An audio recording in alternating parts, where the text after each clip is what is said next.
இந்த முறை கொழும்புக்கு வந்தது 30 நாள் விசா முடிஞ்சது. அதை புதுப்பிக்கிறதுக்காக காலையில நேரத்தோட எழும்பி ஹோட்டலுக்கு முன்னுக்கே ஒரு காஃபி ஷாப் ஒன்று இருந்தது. சாப்பாடு நல்லா இருந்தது. ஆனா அங்க வேலை செய்யறாக்கள் நீங்க வந்தா வாங்க, இருந்தா இருங்க, சாப்பிட்டா சாப்பிடுங்கன்ற ஒரு மனநிலையிலே காலையில நின்று வேலை செய்து ஒன்றுண்டினம். அதுல இருந்தே பிக்மியில ஒரு ஆட்டோ ஒன்று போட்டுட்டு நான் வந்தது பத்திரமுள்ளையில இருந்த குடிவரவு குடியகல்வு திணைக்களத்துக்கு. நீங்கள் புலம்பெயர்ந்த நாடொன்றில இருந்து 30 நாள் விசாவோட வாரீங்க.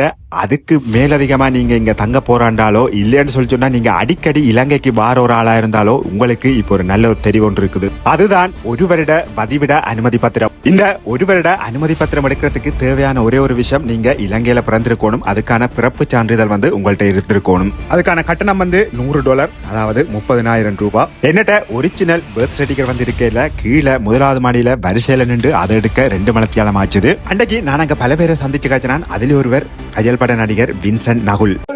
Hi guys, ஸ்ரீலங்கன் விசாக்காக வெயிட் பண்ணிட்டு இருக்கோம். காலையில 9 மணிக்கு வந்த நான் 3 மணிக்கே அலுவலாம் முடிஞ்சது. அப்படியே நேர போனது தலப்பாக்கட்டு பிரியாணியில ஒரு பிரியாணி சாப்பிடுவோம். அது ஒரு உதவாத பிரியாணி. அப்படியே சாய்வாலாவில் சாய் ஒன்றையும் குடிச்சிட்டு வெளியில வந்து ஆட்டோ எடுத்துக்கொண்டு அப்படியே பஸ் ஸ்டாண்டுக்கு வந்துட்டேன். கொழும்பு வவுனியா சிடிபி பஸ் போனது குருநாகலால ஒரு வெளிக்கிட்டு 3 மணித்தியாலத்துல பஸ்ல காத்து போயிட்டுது. டயர் மாத்தி வவுனியா வந்து சேர விடியப்பறம் 3 மணியா போயிட்டுது. இன்னும் ஒரு காணொலியில சந்திப்போம்.